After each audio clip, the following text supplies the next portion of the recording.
Look at the stats. 5 out of the top 6 televised rated games on the WNBA this year all involve Caitlin Clark. The only one that doesn't was a second half of a doubleheader in which Caitlin Clark played the first game. Only on SportsGrid.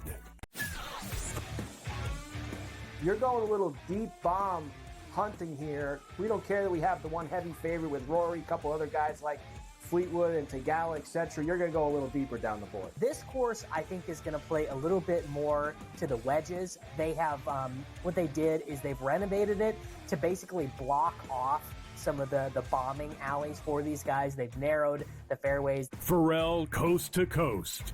Only on SportsGrid.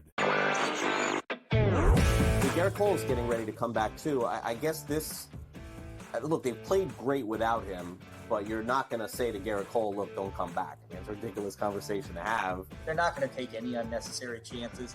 And look, they're at the point where they have a lead. They certainly are going to make the playoffs, I would say, barring some sort of complete collapse. And that's all it takes.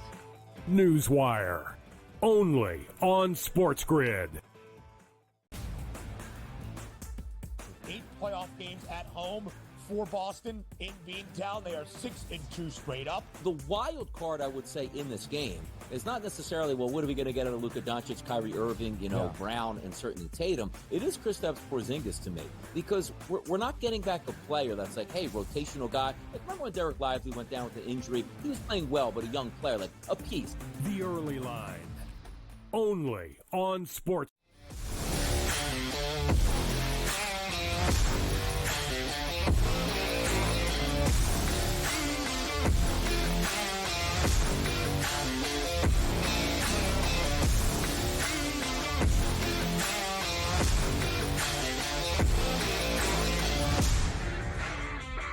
And welcome in-game live, and we are getting ready. We are prime time here on this June the 13th, Thursday, Game 3 of the NHL Stanley Cup Finals. The Florida Panthers eventually got to Edmonton, although a little late, but they got there, and with them came some pretty good news about their captain, Alexander Barkov. He is a go here tonight after a pretty cheap shot by Draisaitl in Game 2, but looks like everyone is healthy. Everyone will be on the ice. There will be absolutely no excuses for the Edmonton Oilers tonight, and nobody knows that better than Mr. Dave Sharapan hanging out here on InGame Live, which will have you covered, guys, for this game over the next couple hours. Plenty of Major League Baseball to get you caught up with, not to mention NFL headlines across the board here. We got a lot going on. U.S. Open, some headlines with that, but the NHL here, Dave, no excuses for Edmonton. That doesn't mean they're going to win, by the way. I'm just saying there's no excuses here tonight whatsoever. This is it. We keep hearing about home ice in Edmonton, and it's so crazy. All right, well, let's see what they got tonight here, Dave. I'll tell you what, I've enjoyed the games and the unders, and I think we get another under game, which doesn't mean it's not entertaining.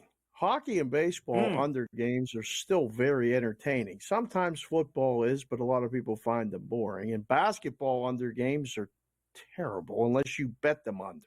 So I think we'll be able to find props, different things as we're watching the game here. You've been on this first period under thing repeatedly. It's worked. You've also Kevin mentioned this to me. I just came off of Game Time Decisions with him. He's going with the overtime bet tonight. He thinks this game is going to be and the line tells you the story. It is going to be close. It's going to be, some might dare say, a coin flip game sidewise. So he goes, just get me tied 1-1 or 2-2 going to the overtime, and I'm good. He got it at plus 340, which I'm surprised it's higher for this game than it was for the other games, right? That seems – I don't think this being in Edmonton is going to dictate a different style of play. I think Edmonton has to. They've played with a lead and lost it. They played the first game and were unable to score. I don't think it matters who scores first, Joe. Do you? Didn't matter last game because I'm pretty sure we hit that bet too there with Edmonton getting out in front early on one of the worst goals that you will see. But it also happens to be the only goal that Bobrovsky has given up, so we'll cut him some slack at this particular point. Listen, all the numbers and the momentum and all of that, Edmonton, if somebody quotes one more regular season Edmonton this, Edmonton that, I'm going to throw up. It has absolutely nothing to do with what is going on now. Styles make fights here, Dave, and let's face it, the style of the Panthers, and they've been a pretty good road team. Nobody wants to seem to talk about either. Why? Because of the style that they play, Dave. It travels. They aren't. They don't have to have home ice, and they don't have. That defense travels, and having Barkov on the ice tonight, I think, is going to be an interesting side headline to see exactly how that goes. I don't mind looking at him for either a point prop or a goal prop or an assist prop, something along those lines. Him putting his stamp on this game here tonight. So you have that, right? Florida 6-2 in the postseason on the road. Edmonton has been pretty good at home in the postseason. So this is where the rubber meets the road. You know, Edmonton has been really good. I think it was 6-3, something like that. But Barkov's huge part of what goes on with Florida and the lines. Now, home team gets last change, which if you're new to the hockey, you don't know. The visiting team has to put their guys out there, and then the home team can look left, look right, check the bench, and go, okay, your line's out there, and set the matchups they want. That's going to help Edmonton a hell of a lot tonight. Now, will that mean they win? No. But it means they got their guys out there against who they want them against. And that means the Stars have to be the Stars, Joe. It's got to be about McDavid, and it's got to be about Draisaitl tonight. It's those guys have to be their guys. Do we get them to score a goal? Do we get them point prop? Anytime goal scorer? That's a good market. And tonight, you see the odds. 3 Edmonton guys are 1, 2, and 3. Wow. I mean, you always talk about value and numbers and things. Which one of those Florida guys, if not 1 or 2, would be the guy you pick for anytime goal scorer? Oh, you got to go with Barkov because it just writes itself. You got to figure, given the what we just saw there in Game 2, and make no mistake, it was cheap, but it also happened to be in an NHL Stanley Cup final, so the suspension was never coming. But if that was a Tuesday in October or November, Dave, that there probably was a suspension coming for that. But they're never going to do that in the NHL finals with one of the most popular players on the ice. Now, having said that, no harm, no foul. Barkov's in. And I would imagine there could be a little headhunting. And if last I checked, Tkachuk is not very liked north of the border, especially in Edmonton. So this he's going to be worth keeping an eye on, too, because there could be some headhunting here. And Florida's done an amazing job of getting under the skin of Edmonton. Have they not here?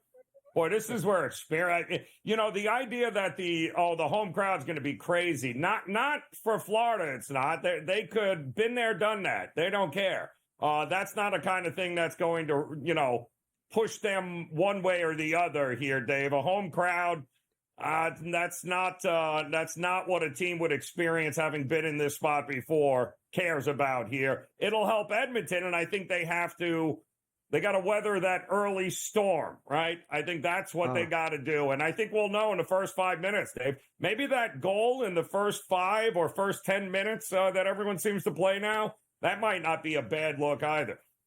It might not. And I think the way the game ended in Game 2, I have been looking at it and thinking about it, that Edmonton has to play with that, backs against the wall emotion, but they can't overdo it and take a penalty and give Florida an Correct. opportunity on a power play to score first.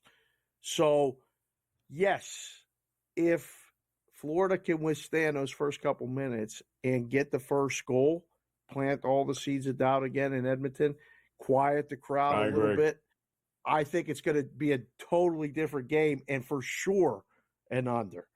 Now, if Edmonton gets going, gets a goal, gets a bad bounce and all this other stuff, and maybe gets going, I think we got a shot at getting it over. But first thought is under. Goal scorer, I think the big dogs get it done tonight for Edmonton. If Hyman, McDavid, and Draisaitl don't score, this is going to look like the NBA Finals series. It's going to be 3-0. It's got to be one of those three guys. I don't know which one particularly, but you couldn't go wrong betting McDavid at plus 140. Listen, it's the only thing, and this is why I think early will tell us in the first period. We have seen Florida kind of get pushed around early in the Ranger series. We saw it in the ball. We've seen situations with them where it's not the greatest out of the gate, although they did a great job in game 2, but that's only because they were horrific in game 1. So they're usually good at bouncing back with that. Yeah. But we saw them give up a lot of those first goals early to the Rangers in that series. The Oilers are coming after them. Whether they can withstand the heat, we're about to find out as the pucks get ready to drop. Come back and join us. In-game live primetime getting started here on the grid.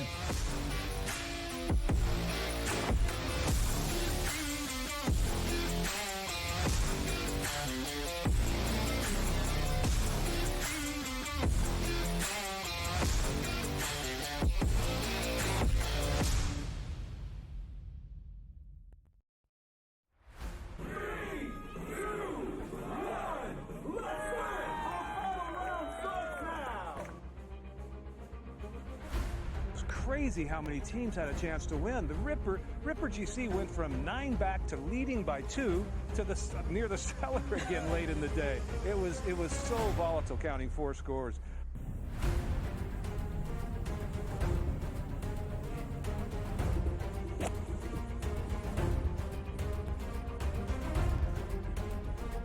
It was pretty nuts, but the Cliques have been cellar dwellers for basically 2.5 seasons, and they come out victorious today. That's awesome. It'll be the summer of the Cliques, definitely. So, like I said, there's definitely more to come from us.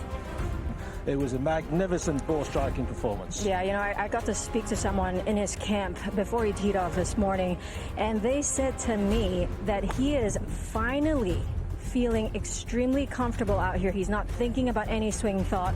He's going out there, he's swinging so freely, and it certainly showed today. The way he drove the ball, the way he hit his irons, and even in his putting as well. Yeah, and lives in Texas, went to school in Texas. His tour win on the PGA Tour was here in Houston, which is Texas, and now his first live win, Texas. Honestly, it was just a matter of playing solid coming down the stretch. I think there was a switch there on 15 that I made birdie, he made bogey, and I just knew that I had to power in pretty much, and it was mine. The 18 I made bogey, but it worked.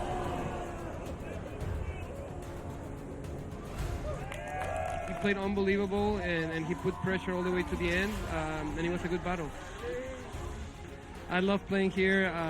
Obviously, Texas treats me well. It's my adopted home state, so I'm just happy to get it done again in Houston.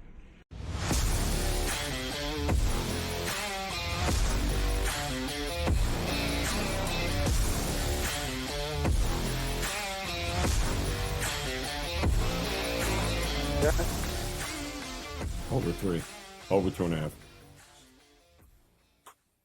All right, welcome back in-game live, and we are prime time here on this, I can't believe it, Thursday now, June the 13th, as we're getting ready for the puck to drop. Game 3, Edmonton taking on the Florida Panthers. Much like the Dallas Mavericks last night, the Edmonton Oilers, no, they can't go down 3 games to none.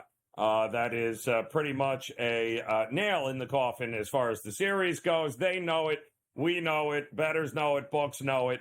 But that doesn't mean they can do anything about it. We're about to see whether or not They've got enough in the tank here to be able to get themselves back in this series. We've got plenty of Major League Baseball on tap already here. We had about half a dozen games previous today that already finished up. The Yankees did a fantastic job of blowing a lead there in the ninth inning. That was a lot of fun to watch there, Clay Holmes. Thanks for that. That was good. Do that again real soon. We also watched, can you believe it, Dave? Atlanta actually could get a few. I had no idea they could score runs because they just basically haven't in about a month and a half, but they did score enough to beat Baltimore finally here today. The Mets are being no-hit right now by the Marlins, if you want to have a good chuckle, but the problem is the Marlins can't score any runs either. So top of the fifth, nothing at Citi Field there. We'll keep an eye on that. The Cubs out to an early lead, Dave, 2-0. And how about the Red Sox? Have yourself an inning. This was supposed to be the pitching battle of the night. Nola on the mound against Tanner Houck. And while Houck has certainly limited the Phillies, but the Red Sox scored 4, it looks like, here in the second inning with 5 straight hits. And it's 4-0 now, top of the fourth here in that one. And, of course, the Twins just tied up the Athletics 2-2 in the bottom of the second. We got a few more games coming up a little bit later we'll talk about, but I've been waiting for that London trip to kind of affect the Phillies, and it looks like it took a couple of games, but it looks like maybe this could be the game where maybe they're just a little half a second slower. Certainly Nola appears to be. Yeah. Yesterday they lose 8-6 in Fenway. You get Houck tonight, who's been excellent for Boston, especially at home. And Nola's stats really good on the road. You're right. This was supposed to be a dead under, and it's not. What's the in-game number for that right now? When 4-0, top of the fourth, it's probably close to the original number. Yes, it's still, wow. All right, 9.5. You can get 9.5. It's crazy. Instead of 8.5. So it's sitting right. The Phillies come back from London, have off day Monday from the travel, and then play 20 straight days. And the schedule up to this point has been the easiest in baseball. It's not now. Yep. Almost every team they play has a winning record or close to it.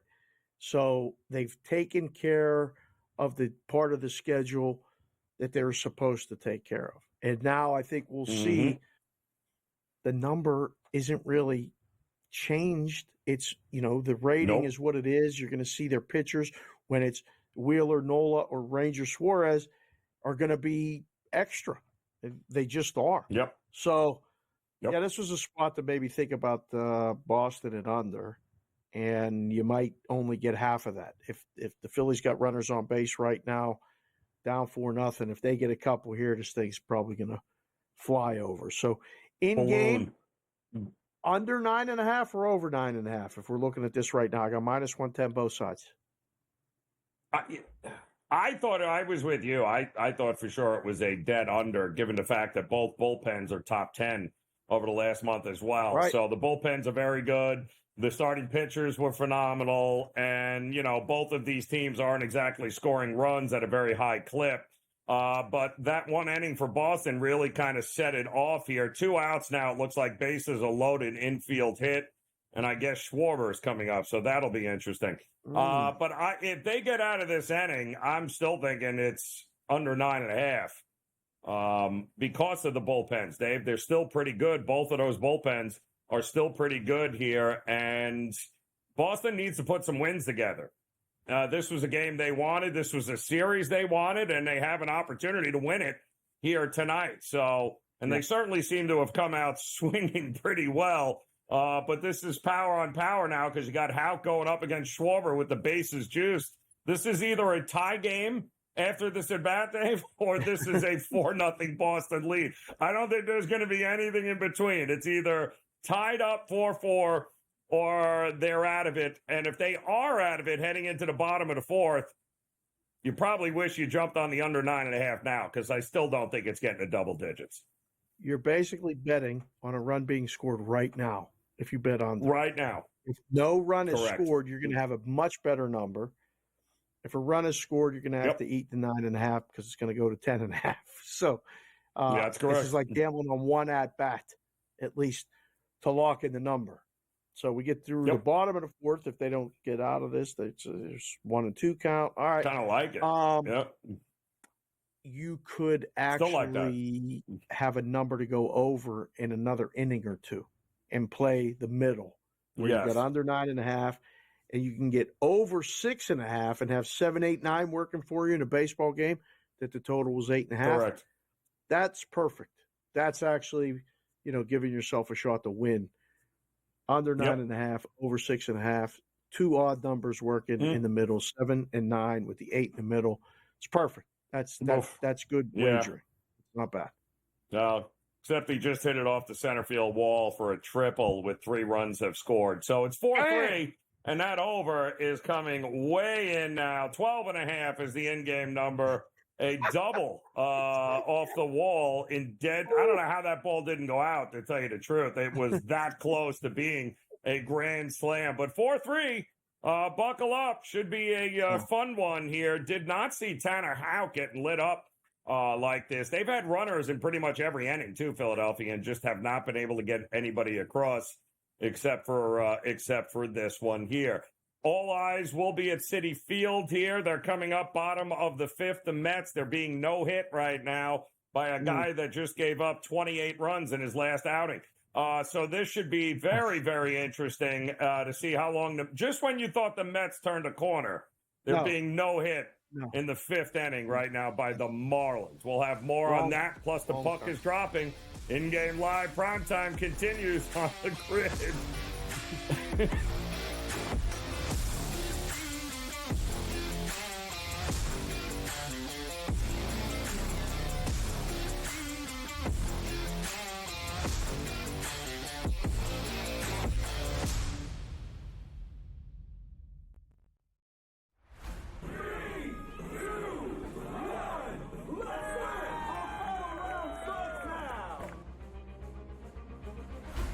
Crazy how many teams had a chance to win. The Ripper GC went from 9 back to leading by 2 to near the cellar again late in the day. It was so volatile, counting 4 scores.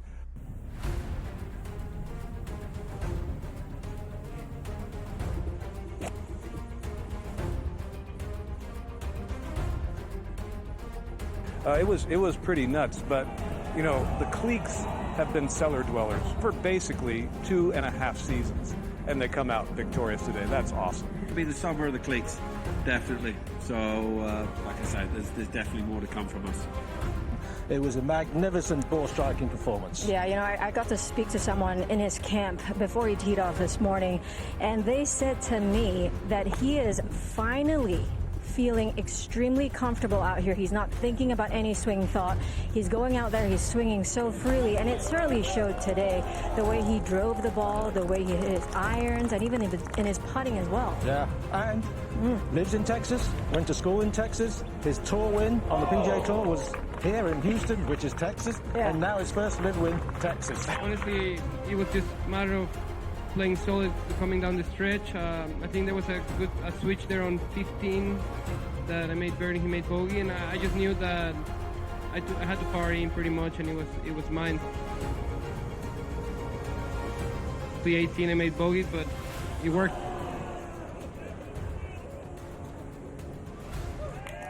He played unbelievable, and he put pressure all the way to the end, and it was a good battle. I love playing here. Obviously, Texas treats me well. It's my adopted home state, so I'm just happy to get it done again in Houston.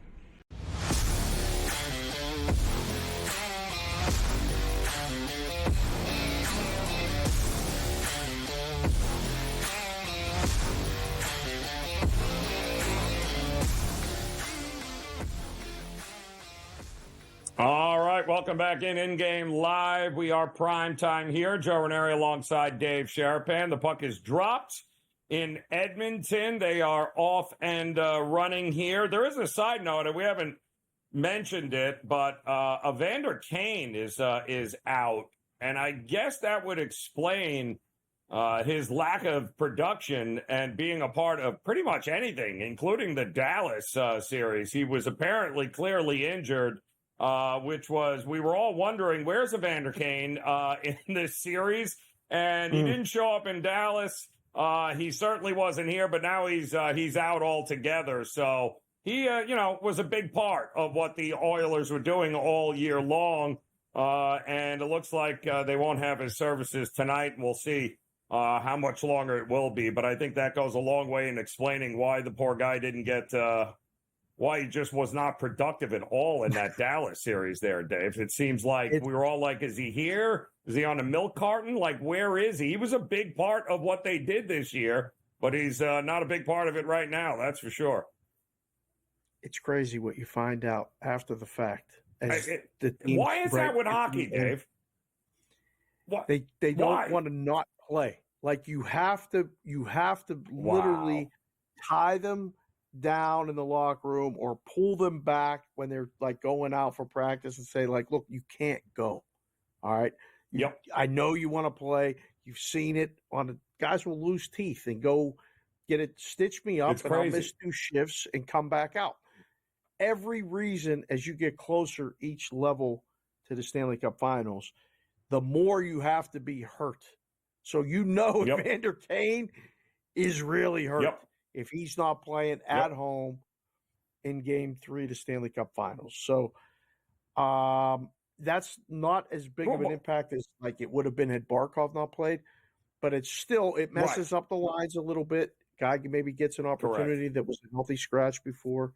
That's fine. Yep. There's already the glove wash, face wash, first whistle in front of the Edmonton net.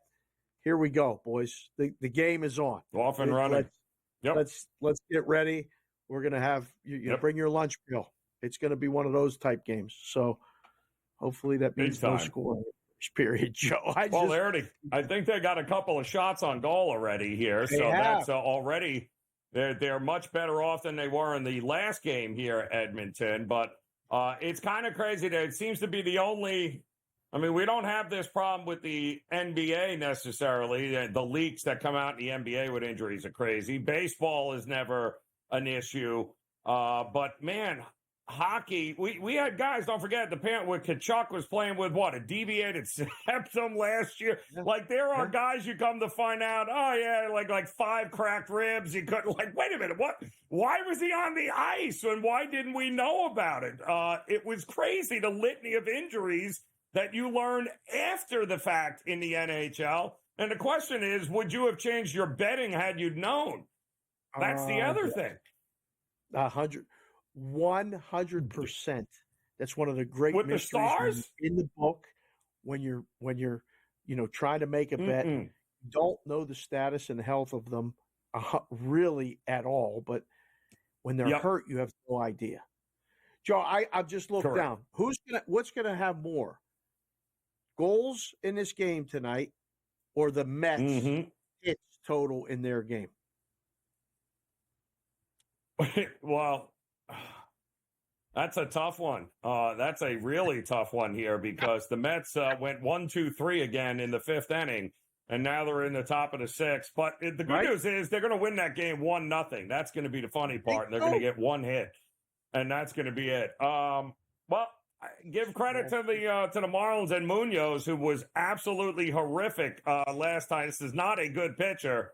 But you know what? Severino's holding his own too. So we've got ourselves. We thought the Philadelphia-Boston game was the pitching duel. Correct. No. It was Severino and Munoz with the Mets and Marlins. That was, you gotta love baseball, man. You just gotta love Major League Baseball. Unreal. Right?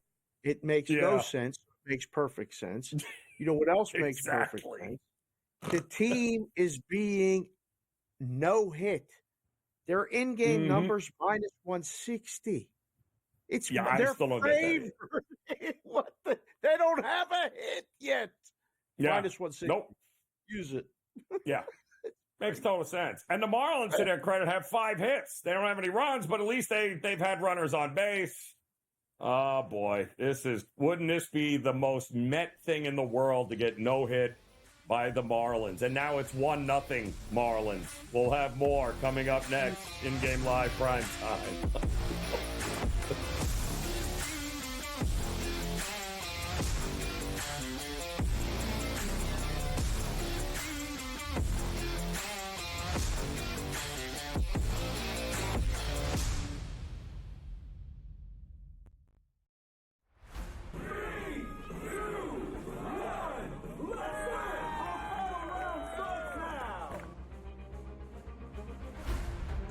crazy how many teams had a chance to win. The Ripper GC went from 9 back to leading by 2 to near the cellar again late in the day. It was so volatile, counting 4 scores.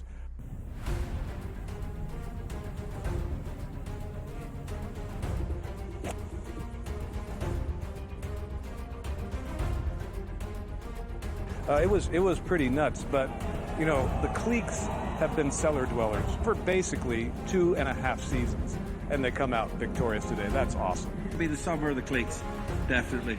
So, like I said, there's definitely more to come from us.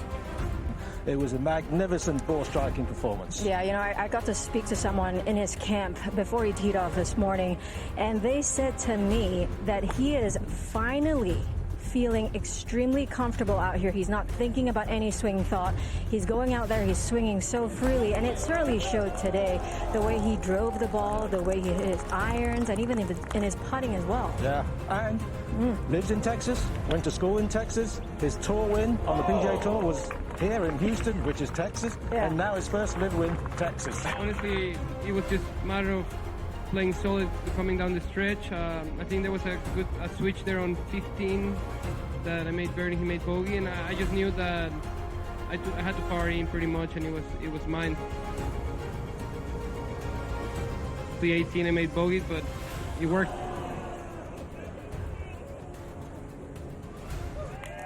He played unbelievable, and he put pressure all the way to the end, and it was a good battle. I love playing here. Obviously, Texas treats me well. It's my adopted home state, so I'm just happy to get it done again in Houston.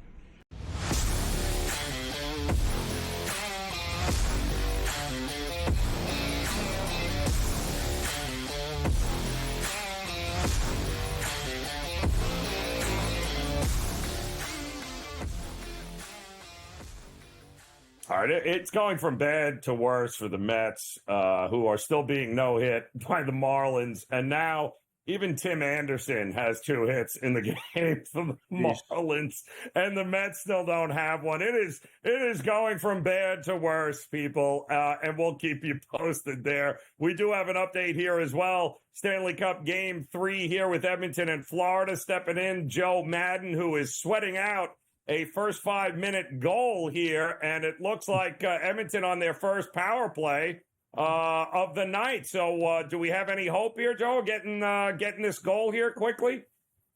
No, the 5 minutes has expired, so no goal in the first 5 minutes. I had to take a chance at plus 200. You looked at the first 2 games, so we saw both of these teams be able to score on that first shot on goal. So I was hoping we saw the same thing here. I was hoping the Florida Panthers or the Edmonton Oilers were able to score that. But Edmonton, 58 seconds left in this power play. We'll see what they're able to do, because I'm hoping for a higher scoring game in this one, you guys. All right, Joe Madden, good to see you. We got hockey. We got Edmonton, which isn't your team. Like, I know. Are you conflicted watching this, like, as a Calgary fan and everything? This has been a fun series so far. Edmonton's backs against the wall. Who do you have pregame, side or total? And if you have Edmonton, does it hurt? Like, do you physically get that pain as a fan? Like, I got to bet this team. Yeah, you absolutely physically get that pain betting your arch rival here. But I do think Edmonton, when their backs are against the wall, they come out their very strongest. And I do think they can get the win here tonight. If they don't get the win here tonight, Dave, I think it's done and dead in the water, because they can't go into game 4 at home down 3 games in this series. I think they will absolutely be destroyed mentally going into that. So I do think they can come out. I'm taking the over of 5.5 in this game.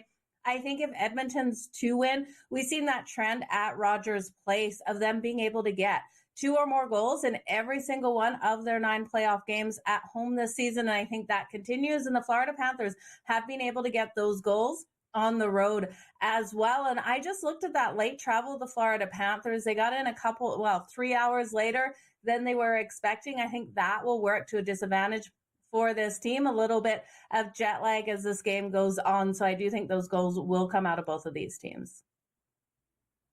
Yeah, it's a couple. They almost had another shorthanded goal there, Edmonton, with an opportunity that they weren't able to convert. But, so, listen, the Panthers got to weather the early storm. We all thought that was going to be the situation here. Another penalty kill for Edmonton, which is great. But I think the big question, Joe, is when are they going to score on a power play? Because 5-on-5, they're not winning in this series so far. And I don't know that they're ever going to have the edge 5-on-5 in this series. So it's got to happen with special teams, right? It needs to happen tonight quickly. Yeah, it absolutely does, Joe. You said it. The special teams need to step up, but those second lines and third lines need to step up as well. I am looking for Connor McDavid to try to put the weight of this team on his shoulders, though. The ice is so beautiful in Edmonton. It's a nice, cold environment, so it will give the edge to these teams offensively with the speed of the Edmonton Oilers. I'm looking for Connor McDavid to come out and be able to get on the scoreboard. He's coming in at plus 135 for the anytime goal, but he's plus 5,000 for a hat trick. Could Connor McDavid get a hat trick tonight? I had to sprinkle a little bit on it. It's just too much value there for one of the best players, if not the best player right now out there on the ice. So I would look at him. I would look at him hard, because if he gets Bobrovsky once, his ability to just know exactly where that goaltender's weakness is in any given night is brilliant. And we've seen those crossbar pucks hitting that crossbar so far in these first couple of games for Edmonton. So a little bit of puck luck maybe here for Connor McDavid. I'm looking at Evan Bouchard as well. He's going to get more time without Darnell Nurse on the ice. I have to double check if Darnell Nurse will be out there, but he's not 100%, so I'm looking at him. And then Matthew Tkachuk here for the anytime goal tonight, plus 230. I don't know if you've seen the Edmonton Oilers really going after him. People saying he's kind of flopping out there on the ice, but I don't think so. Edmonton's been hitting him hard. He wants to hit Edmonton where it hurts, and that's by getting the win. No doubt. We were talking. Go ahead, Joe. Go ahead. No, I was just going to say I had to sprinkle on Barkov tonight too, because you just know, the NHL, the hockey gods are just laughing because he's going to play some role in this game somewhere along the lines, and why not here? But no harm, no foul here. And you bring up Tkachuk. Is there going to be a little headhunting, a little retaliation, you think, here? Is Tkachuk the guy we should be watching here tonight? Yeah, you got to watch Tkachuk, but you got to look for Sam Bennett will headhunt for Matthew Tkachuk and take and get those hits on the Edmonton Oilers out there, not to risk Matthew Tkachuk going off this ice. So I do think those two have each other's back in all these situations. I'm also looking at Brandon Montour. I forgot to mention that. Brandon Montour for the point tonight is plus 164. So strong on that power play. Offensive defenseman out there. I also took him for an anytime goal. If he's able to score that goal, you guys, it's plus 600. I went, kind of long shots in this game tonight. And it's Brandon Montour. We saw him in the regular season. So phenomenally strong. We were talking briefly before the game started about the Conn Smythe. And Bobrovsky before the series, a little bit further down the list. Bobrovsky now, after 2 games, at the top of the list. If it's not Bobrovsky, who is it for Florida? And if it's not McDavid, which I think if Edmonton finds a way to win tonight and comes back and wins the Cup, it has to be McDavid. But what are you looking at there? Can it be anybody else, Joe?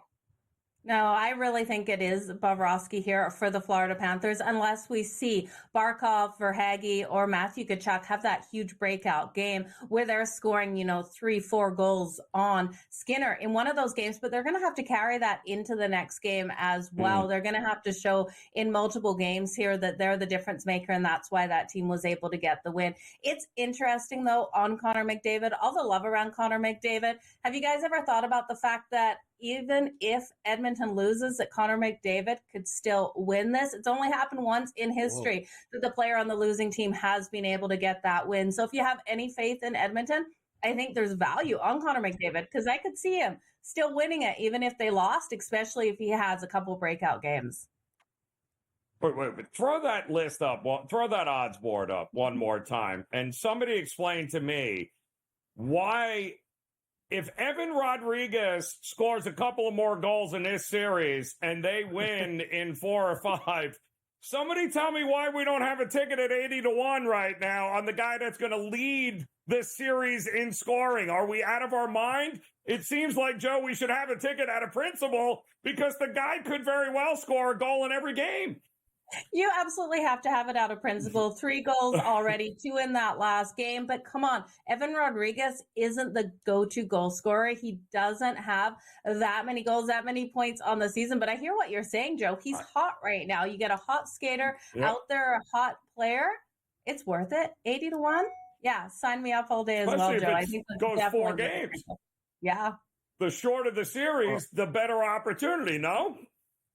Yeah, but you got to keep in mind that hockey is for the course of the entire playoffs. It's unlike the NBA Finals, which is just the finals, MVP.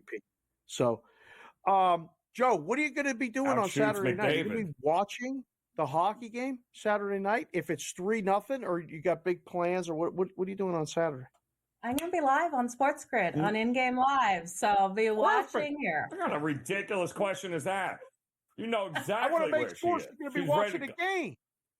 Oh, she knows exactly where she's going to be. She's going to be rooting at home, and we got another power play coming up. Edmonton, I think, this time will have a man advantage, and this is the opportunity, Joe, right? Edmonton, get out in front. Now is the time to do it. Joe, we appreciate it as always. Enjoy the game. We'll be back in game live primetime here on the grid.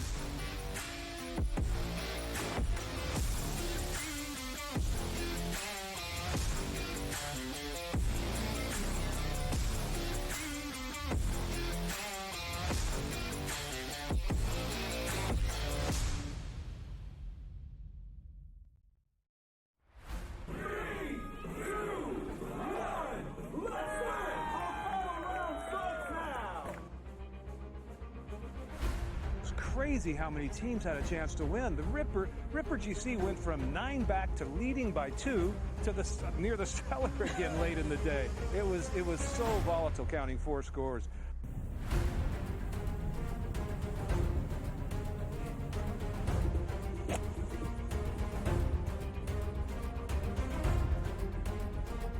It was pretty nuts, but you know, the cliques have been cellar dwellers for basically 2.5 seasons, and they come out victorious today. That's awesome. It'll be the summer of the cliques, definitely. So, like I said, there's definitely more to come from us. It was a magnificent ball striking performance. Yeah, you know, I got to speak to someone in his camp before he teed off this morning, and they said to me that he is finally feeling extremely comfortable out here. He's not thinking about any swing thought. He's going out there, he's swinging so freely, and it certainly showed today. The way he drove the ball, the way he hit his irons, and even in his putting as well. Yeah, and lives in Texas, went to school in Texas. His tour win on the PGA Tour was here in Houston, which is Texas, and now his first live win, Texas. Honestly, it was just a matter of playing solid coming down the stretch. I think there was a switch there on 15 that I made birdie, he made bogey, and I just knew that I had to par in pretty much, and it was mine. The 18 I made bogeys, but it worked.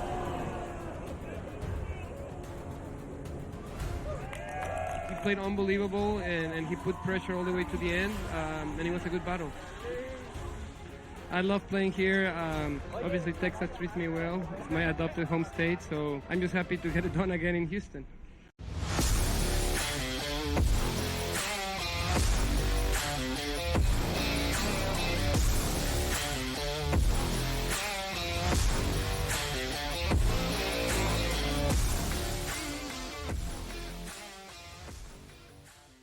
All right, welcome back in Game Live, and we are primetime here. So is Edmonton and Florida right now, Game 3 of the Stanley Cup Finals, and Bobrovsky just doing Bobrovsky things here, Dave. He has just been standing on his head.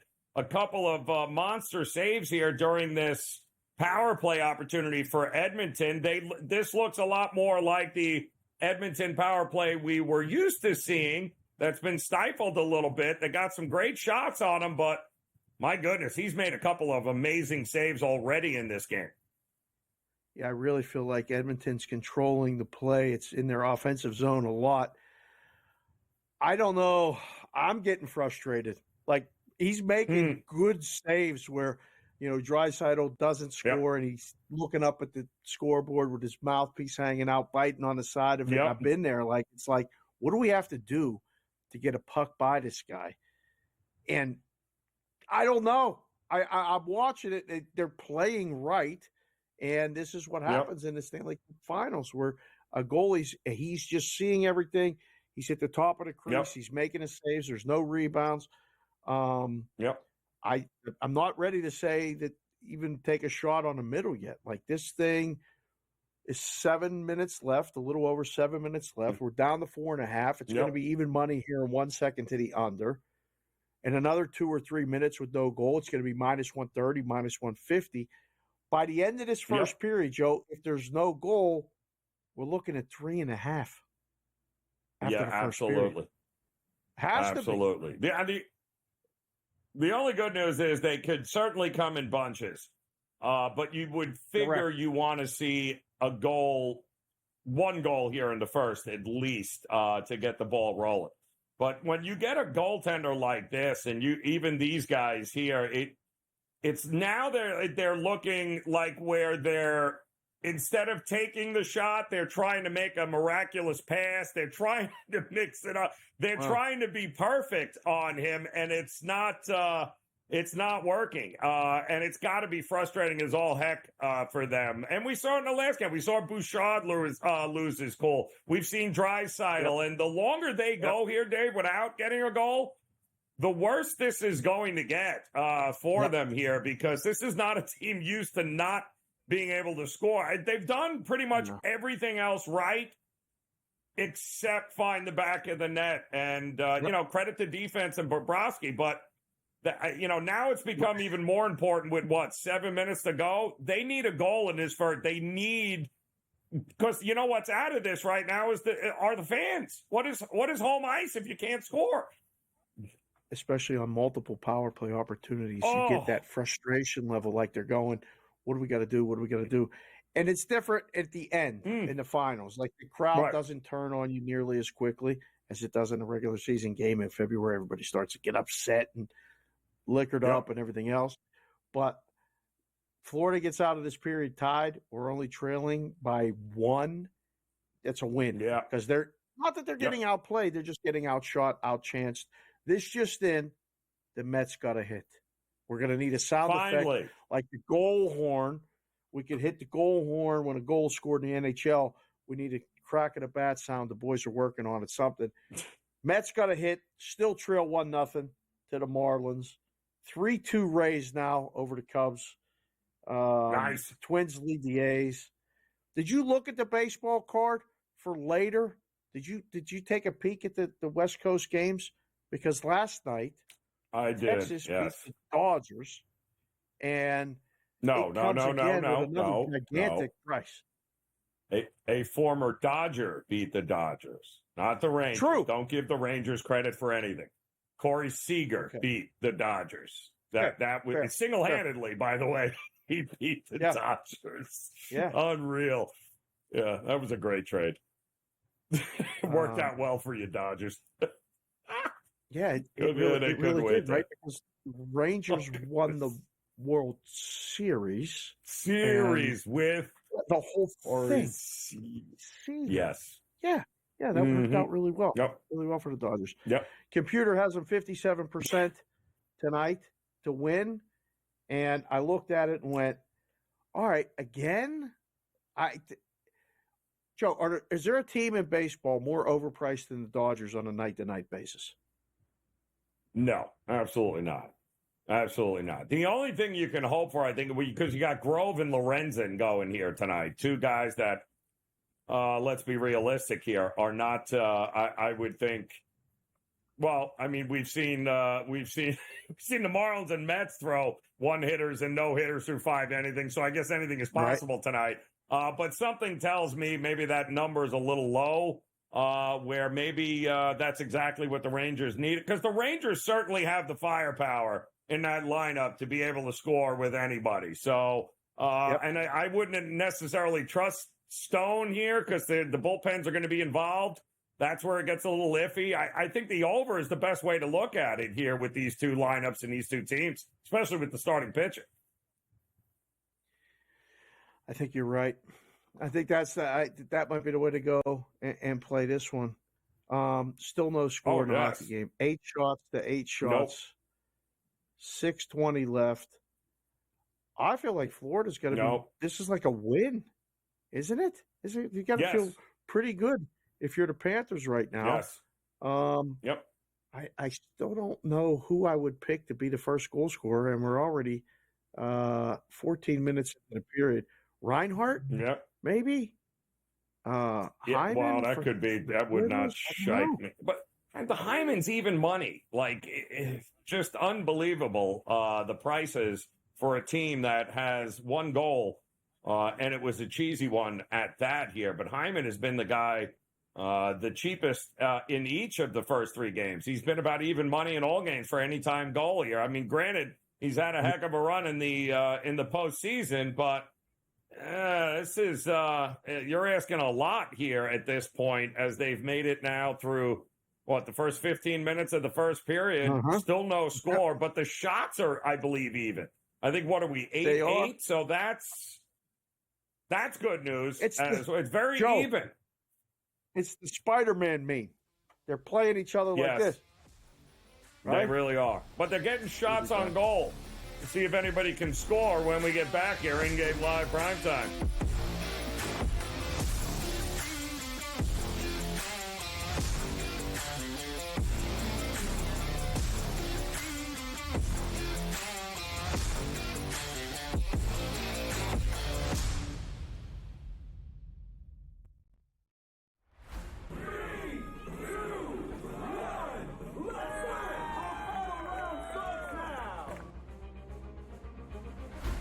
Crazy how many teams had a chance to win. The Ripper GC went from 9 back to leading by 2 to near the cellar again late in the day. It was so volatile, counting 4 scores.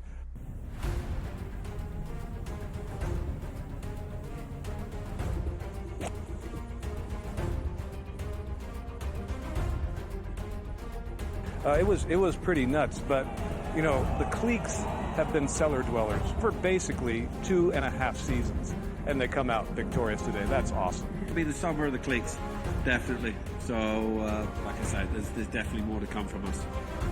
It was a magnificent ball striking performance. Yeah, I got to speak to someone in his camp before he teed off this morning, and they said to me that he is finally feeling extremely comfortable out here. He's not thinking about any swing thought.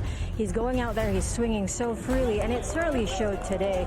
The way he drove the ball, the way he hit his irons, and even in his putting as well. Yeah, and lives in Texas, went to school in Texas. His tour win on the PGA Tour was here in Houston, which is Texas, and now his first live win, Texas. Honestly, it was just a matter of playing solid coming down the stretch. I think there was a switch there on 15 that I made birdie, he made bogey, and I just knew that I had to power in pretty much, and it was mine.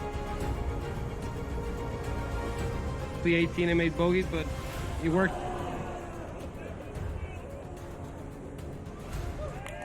He played unbelievable, and he put pressure all the way to the end, and it was a good battle. I love playing here. Obviously, Texas treats me well. It's my adopted home state, so I'm just happy to get it done again in Houston.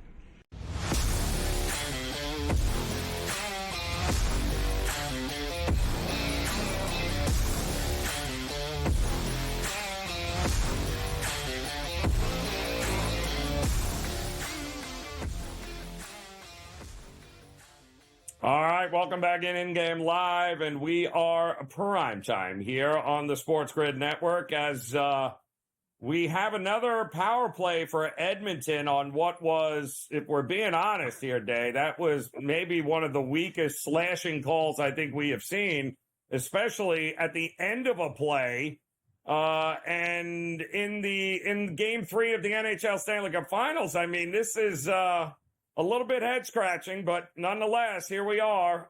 Edmonton, once again, with an opportunity with a man advantage here. Can they take advantage of it? But what did you think of that call, that slashing call there on Montour? From the angle that I saw, I don't think it should have been called, but they get another power play. And if you combine the regular season games that they've played and the 2 Stanley Cup final games that they played, Edmonton is now 0 for 13 on the power play. They have not scored a power play goal against the Florida Panthers. Now it's starting to get in everybody's head. Now you're starting to go, what are we doing?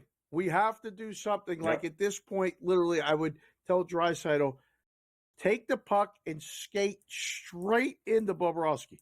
Whatever you do, pretend like you get pushed, pretend like you lose an edge. Something. Just fall into his pads. Give him the puck and then fall into him. Something, anything. You have to get him off his game. He's on top of it all. And now, you heard Jack say it in our ear in the break. The next penalty coming is going to be on Edmonton. Like Florida's going to get the next power play. After that, and some time to think about it, it's coming. And how many times do you see it? Where the goalie keeps you in it, keeps you in it, keeps you in it. You get a power play or a bad bounce. It turns into a 2-on-1, and then Florida goes down and scores. This is all about the ball, body language here, Dave, on Edmonton is hilarious. They're literally shaking their heads on the ice right now. They have absolutely no idea what's happening right. McDavid had another opportunity to get one and couldn't do it. Bobrovsky saves him, and they have that deer in the headlights look right now. Like, what are we? This is absurd. Like, what are we got to do to get this to get it past them? And they're getting good looks, Dave. That's the funny part right now. They're out shooting them 12-8. That's the good thing. If you have an Edmonton ticket, you can breathe. You know you're getting the opportunities. There's got to be a way. I got a buddy right now. He's watching it, Butchie, good friend of mine. He needs Florida. And he said, well, tell the people it's 0 for 14 now. So that's good. Yeah. He's got to feel confident. He said, we survived that again. And he's right. The guys in the stands that keep foul shots, they're getting mad. Yes. They're literally sitting in the stands going, all right, what do we got to do now? Like, I got this jersey on. I got this nice hat on. I got the chain and all this stuff. I can't get a goal. I want to cheer. No cheering. Unreal. Yep.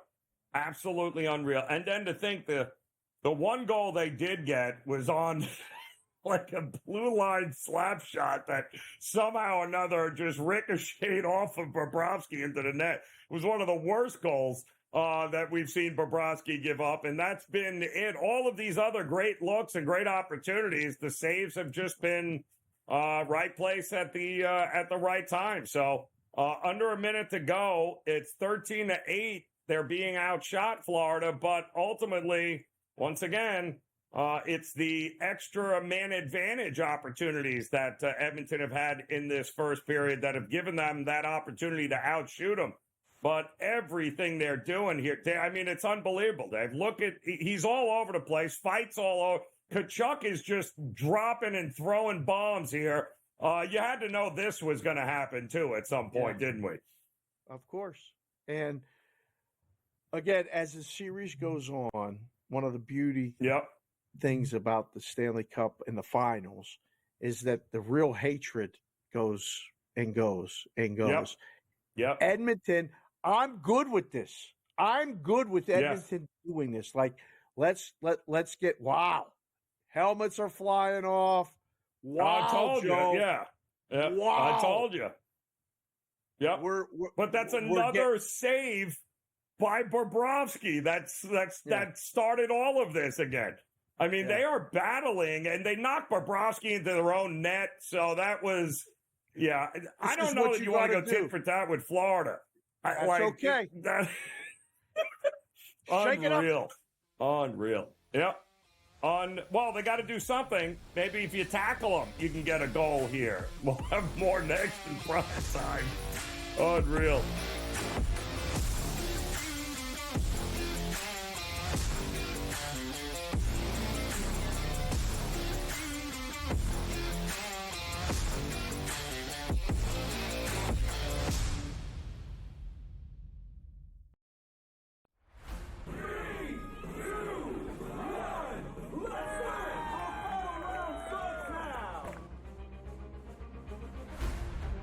crazy how many teams had a chance to win. The Ripper GC went from 9 back to leading by 2 to near the cellar again late in the day. It was so volatile, counting 4 scores.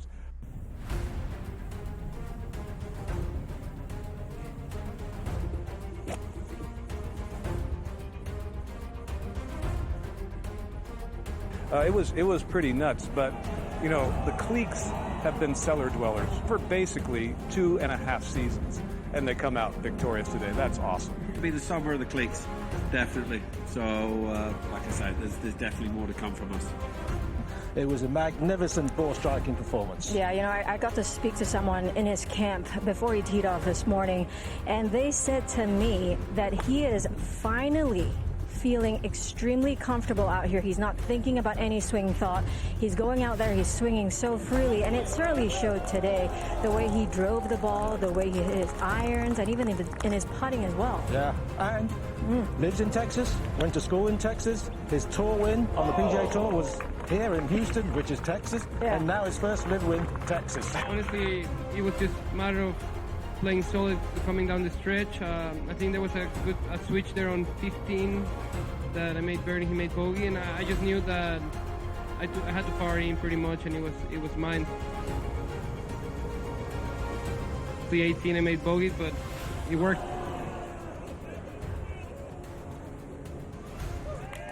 He played unbelievable, and he put pressure all the way to the end, and it was a good battle. I love playing here. Obviously, Texas treats me well. It's my adopted home state, so I'm just happy to get it done again in Houston.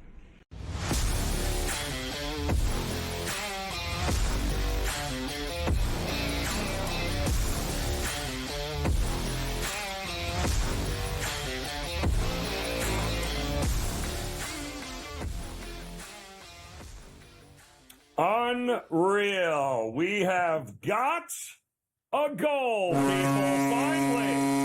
Yes. It only took 19 minutes and 30 seconds to get, but Florida on a 4-on-4 gets it done on one of the prettiest goals that you will see in a great Sam Reinhart, as a matter of fact, his first of this series here, on a great pass by Forsling, gets it past Skinner on what was an amazing play that started by Barkov with the steal at center ice there, Dave.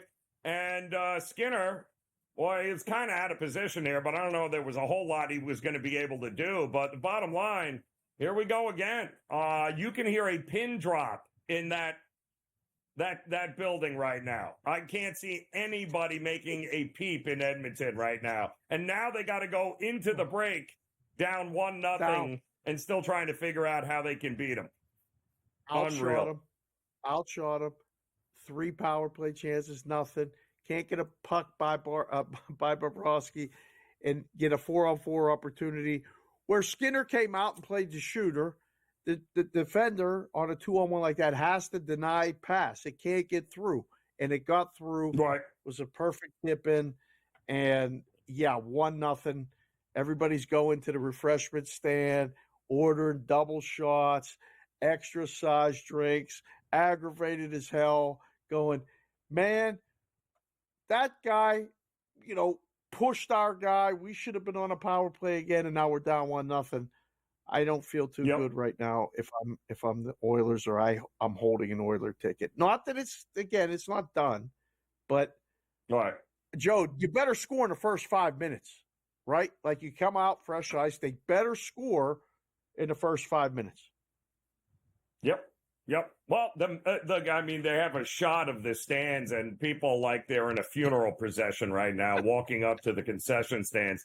It's unbelievable here. But again, if you're a road team, Dave, this is exactly what you want to do here. You want to take the crowd right out of it, and that's exactly what they have done. And listen, Ranger fans know this all too well here with the Florida Panthers. It's just unbelievable, and I give them credit there because the Panthers are doing something that's very unique. Is that they're taking advantage of the mistakes, and you said it, just the slightest mistake, and the Panthers, who again were outplayed did what they had to do to stay alive with Bobrovsky, but they were given one shot on a opportunity to get a goal, and they capitalized. And that's really the difference in the storyline in this series.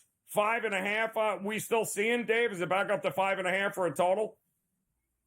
Yeah, 5.5. The juice at one place is 5.5 under -200.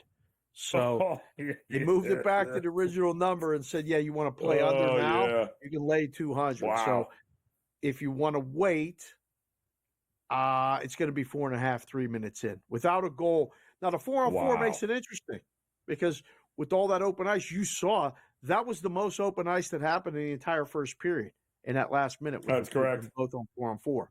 So there will be opportunity coming back to start the period with the fresh ice. And you can guarantee McDavid will be on the ice to start the period. So be careful about betting it. If you think there's going to be a goal, take over it. It's nice plus money. You get plus 175, plus 180, depending where you shop. So that might be a play over. I still like the game under. Everything I'm seeing is we're good. Like I feel good about having the under 5.5. I'm still good with that. I don't feel good about having the Mets. If I have the Mets tonight, Joe, they scored. They got another hit, and they scored. So it's 2-1 Marlins. We got a lot of people to watch the show that are Mets fans. But it's how they scored. They had bases loaded and nobody out, and they hit into a double play. That's how they ended up getting their run. So as of usual, the Mets wasted a whole lot of opportunity for a big inning, but it is the Marlins, let's not forget. So 2-1 here. And what is that? Bada, they just finished the 7th. So heading to the top of the 8th. Unreal. Unreal. Did you look at the other remaining games, West Coast games? We might as well do that now if we can before, in between periods. You got Angels Diamondbacks. This is a friends and family game. On a Thursday night in Arizona, the Angels is that right? The computer has a 52% chance on the Angels to win. I saw the price and said, oh, this got to be an Angels play because how in the world can the Diamondbacks be this big of a favorite? And our smart computer picked the Angels. They split the series so far. Like anything here, Joe? Yeah, I do. I like Brendan Pfaadt at home. Much better at home than on the road. True. And that's why they are this big a favorite here. And the money has been coming in on them pretty much all day long here. And it makes sense. Listen, the kid is much better than what his record says he is. He had a rough start early in the season, but he's got a 3.77 ERA at home compared to over a 5 on the row. And by the way, the Angels with Griffin Canning, they're 0-6 in his 6 road starts this season. Yeah, this is not a good start for Griffin, for not a great spot for the Angels. So you may want to expect a few runs. But I would only look at the Diamondbacks here to get the job done, and maybe pair it up with the Dodgers if you think they can get it done here. Or let's be realistic here: is Seattle, who I believe scratched Castillo earlier today, so it's going to be Hitchcock going tonight. So, but it is the kid. For the White Sox phenom Crochet there. So maybe an under. It's still 7. Maybe an under or first 5 for the White Sox. So the White Sox lost 14 games in a row, won 2, and then lost 4. So they're 2-18 in their last 20 games. And it's only a pick 'em. I know Crochet's their guy, and he is the guy. I only want him in the first 5, Joe. I don't want him in a game. I don't want to have to worry about having to leave him with a lead and a bullpen blowing it again. Cash money. It's been literally some people are going to have to claim the White Sox bullpen on their taxes because they paid out so well to people that have bet against them. White Sox bet for me only would be in the first 5. And with the change of pitcher, I kind of like it more. Maybe the White Sox get a lead. They won't need much. 1 run, 2 runs may do it. It may be 2-1 after 5. And then we don't have to sweat it, and we can focus on the hockey game exclusively. So, did you look at I like the it. W tonight? The W has a betting opportunity tonight. Vegas is at the Phoenix Mercury, and Vegas has been on a losing streak. They have 5 losses on the season already, and they only had 6 last year, 6 or 7. Can't remember what Kevin said. And I went, wait a second. Vegas is favored on the road again? We're putting these lines up like nobody's watching the games, Joe. Amazing, isn't it? Yeah, it's crazy. I wouldn't bet against Vegas, but I also, the total, it seems, might be worth a look here, because if Vegas is going to get back on the horse here, this is probably going to be a pretty high scoring game, I would believe here. So maybe, and it's a high number at there, but why not? You can get at least 170 in this game tonight if you like the Aces. We'll have more on that when we get back here in game live prime time.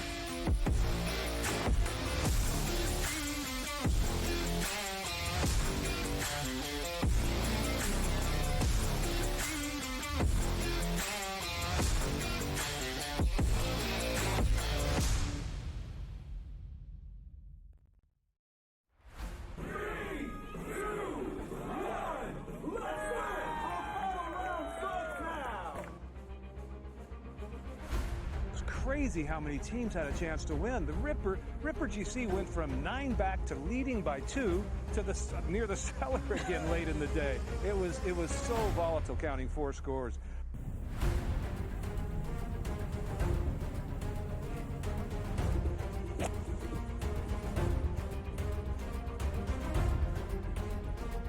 It was pretty nuts, but you know, the cliques have been cellar dwellers for basically 2.5 seasons, and they come out victorious today. That's awesome. It'll be the summer of the cliques, definitely. So, like I said, there's definitely more to come from us.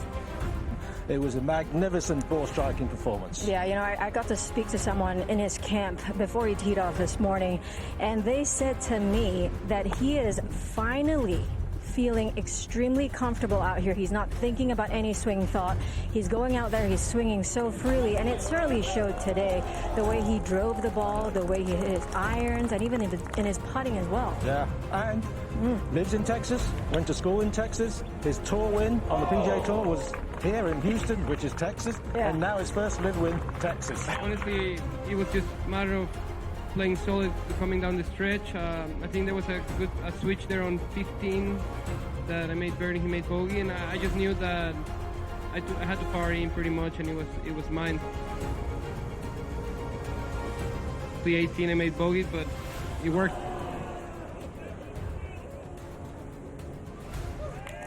He played unbelievable, and he put pressure all the way to the end, and it was a good battle. I love playing here. Obviously, Texas treats me well. It's my adopted home state, so I'm just happy to get it done again in Houston.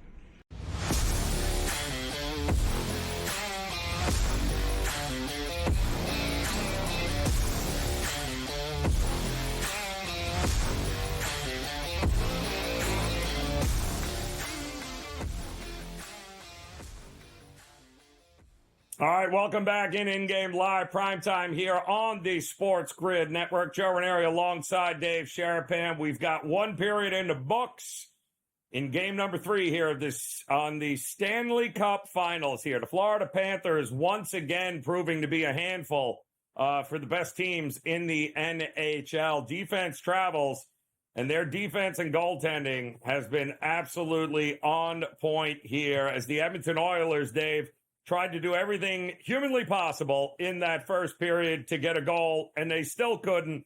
And yet, when the opportunity arose there with about 30 seconds left, the Panthers capitalized on a breakdown and a puck giveaway by the Oilers, and it was good enough for them to be able to score.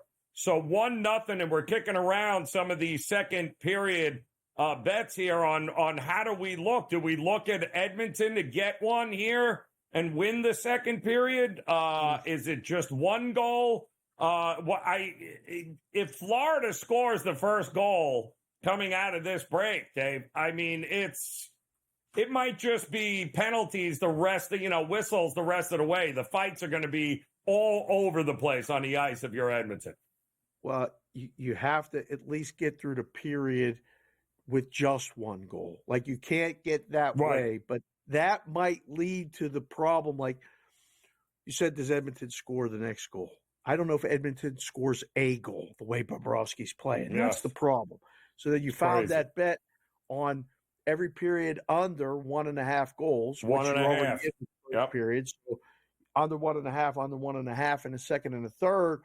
It may be one. It might not be both, because if it's a multiple goal game, 2-0 lead by Florida, and it gets silly at the end, pull the goalie, empty netter, pull the goalie, fight, something, and you get 2 goals in a third. So best case scenario for that under bet is Edmonton to score halfway through the second and take the tied 1-1 into the third, almost no goals scored in the third, and we get an overtime game. You get that plus 340 ticket cashed. That's a lot. I mean, we just advanced the puck all the way down the ice pretty quickly. Yep. I ain't ready to say Edmonton's going to score at all. I hear Jack's frustration in my ear. Ranger fans everywhere are going, man, we were so close. Like, we were right there. If we could have just found a way to beat this guy, we probably would have been up 2-0 in the Stanley Cup. 2 games at Madison Square Garden. The Oilers weren't beating them there. Yeah, I'm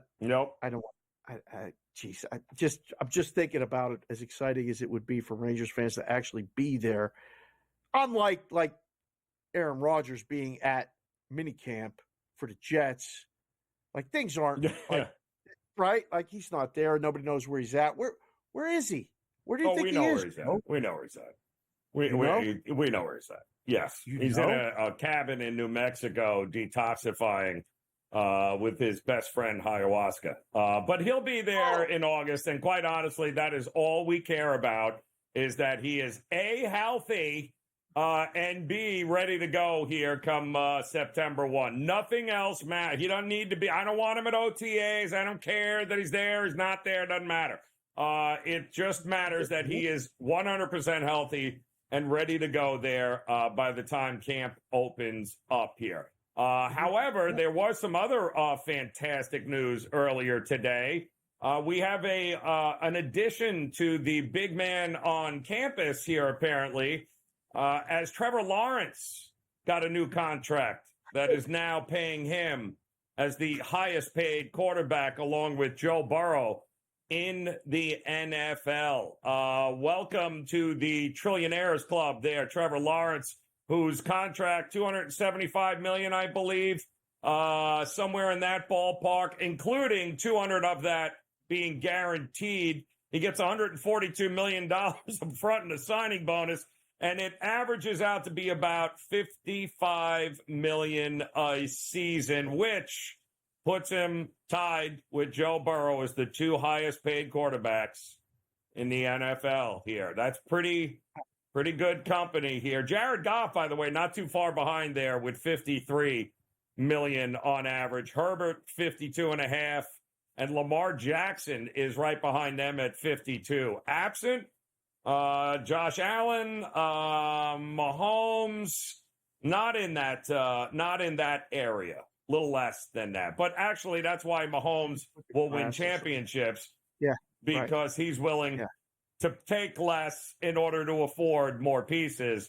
Trevor Lawrence will learn that rather quickly here. But I find it interesting, the amount in the signing bonus, Dave. 5 years, $275. You gave him $142 up front. So, well worth it. I can't say, what are you supposed to do? You can't not pay the guy. I don't know, Joe. The money's getting out of hand as far as being able to relate. There's no more relating to these guys as far as fans. And then you start to go, like you just said, what do you do? I don't know what you do. Do you you draft another guy and start over. It's hard to get that reps and then have success. Do you go? I mean, look what Minnesota did. They went and signed a peripheral outside player, and they're just going to wing it with the quarterback. Is that the recipe for success? Or do you get a guy and say, look, we're going to pay you different ways. We can't give you this because we need to get you the parts around you so we can win championships. Do you want to win? We'll figure out a way. And the Chiefs did it and continue to do it. So I don't know. I really, really, really don't know. I don't know if that's the right answer. The signing is good. Well, continuity in Jacksonville. It's not like he doesn't earn it, but he doesn't. I mean, let's face it. Look, he led the league in turnovers last year. Fantastic. He went 0-5 down the stretch to miss the playoffs. He's now had 20-plus giveaways in 2 of his 3 seasons here. 21 fumbles, which, of course, is tied for the most by a player in the first 3 seasons of his career. How do you not pay the guy $275 million? Does it make sense? You're doing a good job as his agent right now. I mean, it's a good thing you weren't in the room because he wouldn't have got selling it right now. You're getting your money's worth when it comes to turnovers and losses when it matters, Jacksonville. You are certainly getting your money's worth. All right, the puck is dropped. Second period, more coming up. In-game live prime time.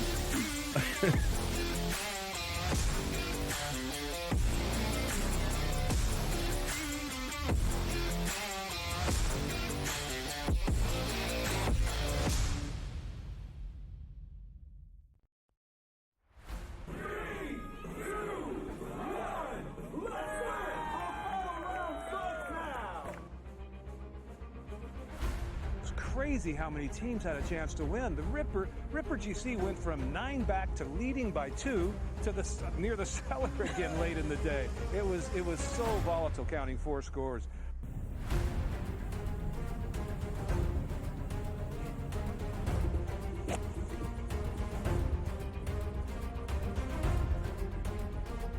It was pretty nuts, but the cliques have been cellar dwellers for basically 2.5 seasons, and they come out victorious today. That's awesome. I mean, the summer of the cliques, definitely. So, like I said, there's definitely more to come from us.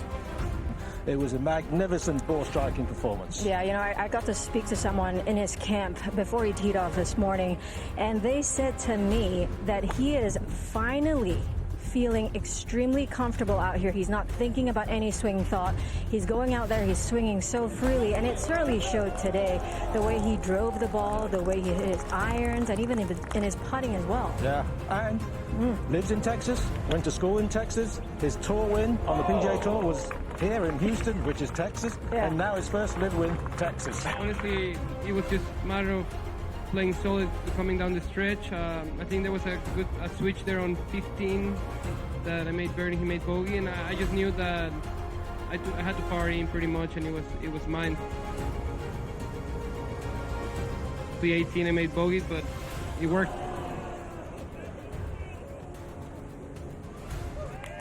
He played unbelievable, and he put pressure all the way to the end, and it was a good battle. I love playing here. Obviously, Texas treats me well. It's my adopted home state, so I'm just happy to get it done again in Houston.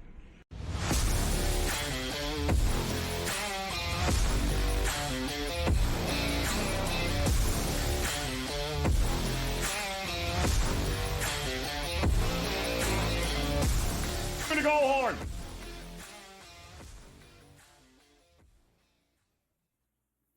Wow, look at that. That did not take long. There it is. Edmonton getting it done in the first couple of minutes here of the second. Have tied it up at 1 apiece. Exactly what they needed to do is Warren Fogle, I believe, gets a breakaway there, Dave, too, and beats Bobrovsky over the shoulder. The first goal over the shoulder that we have seen here. And really... sloppy play by the Panthers defense. They got caught and they made him play. Really nothing he could have done there, Bobrovsky.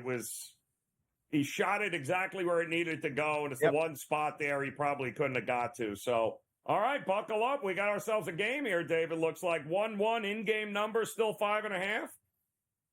Yeah. Hold on. I'm checking. But it ain't at minus 200 to the under. I can promise you that. No.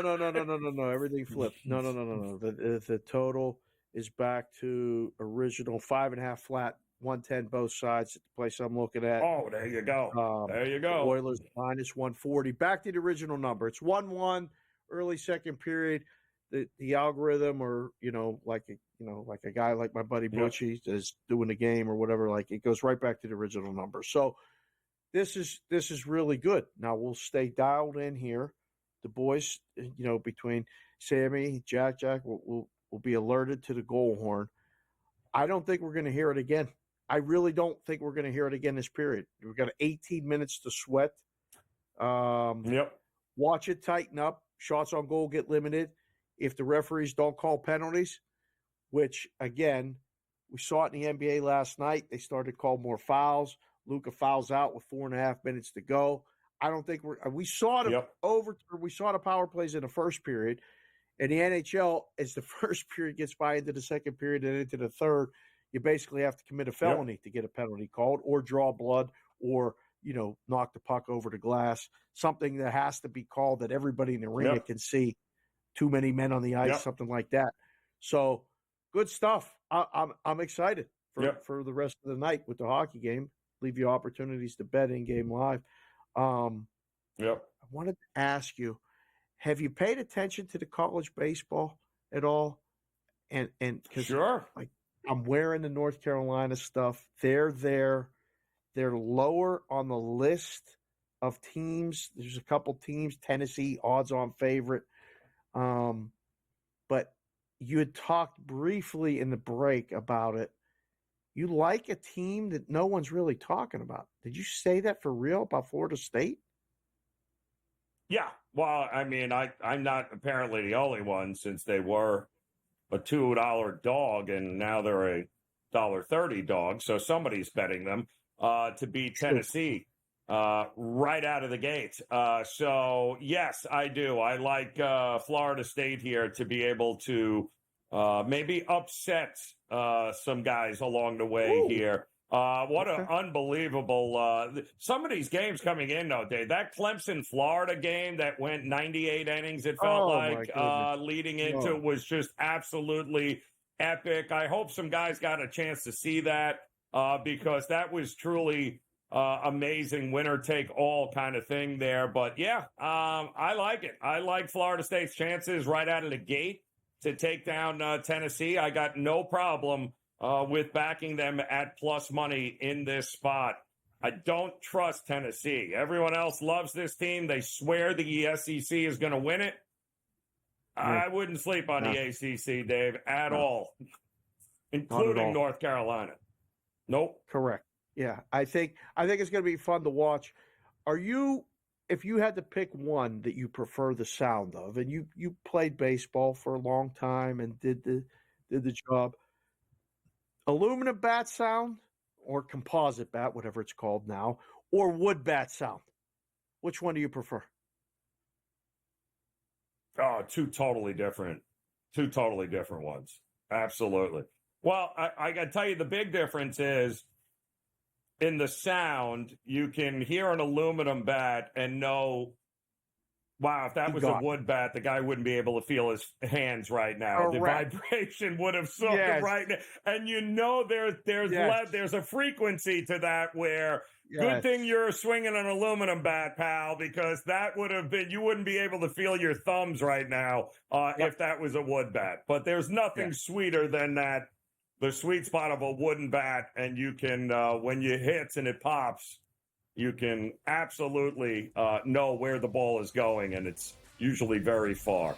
All right, 1-1 here in the Stanley Cup. We'll have more on it next here on the Grid.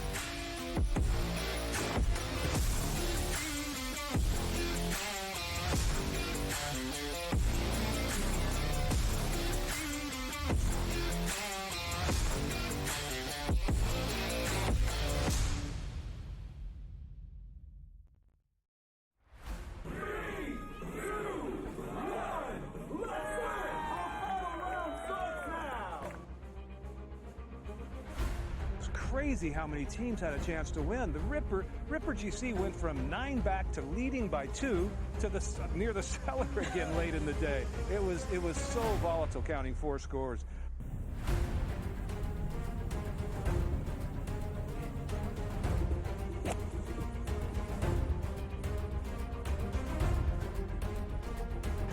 It was pretty nuts, but you know, the cliques have been cellar dwellers for basically 2.5 seasons, and they come out victorious today. That's awesome. I mean, the summer of the cliques, definitely. So, like I said, there's definitely more to come from us.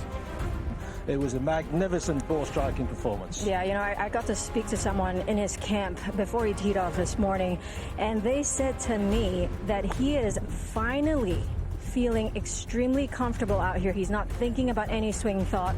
He's going out there, he's swinging so freely, and it certainly showed today. The way he drove the ball, the way he hit his irons, and even in his putting as well. Yeah, and lives in Texas, went to school in Texas. His tour win on the PGA Tour was here in Houston, which is Texas, and now his first live win, Texas. Honestly, it was just a matter of playing solid coming down the stretch. I think there was a switch there on 15 that I made birdie, he made bogey, and I just knew that I had to power in pretty much, and it was mine.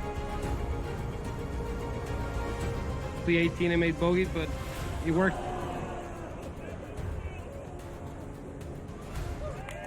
He played unbelievable, and he put pressure all the way to the end, and it was a good battle. I love playing here. Obviously, Texas treats me well. It's my adopted home state, so I'm just happy to get it done again in Houston.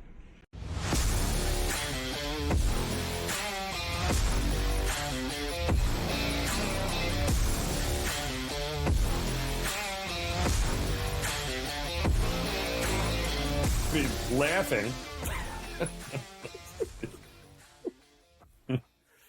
All right, welcome back InGame Live, and we are primetime here. Keeping an eye, bottom of the ninth inning, Citi Field, New York Mets right now, down a run. They were no hit through 5 by the Marlins. Marlins got a couple of runs in the 6th and 7th.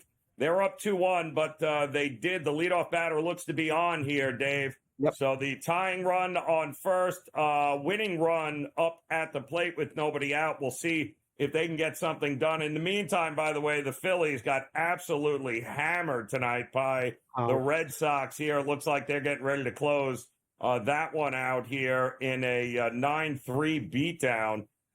Boy, that game, so much for a pitcher's battle, Dave. We got anything but a pitcher's battle. Houck and Nola weren't exactly great with 23 total hits given up in this game here, and the Twins holding on to a 4-2 lead.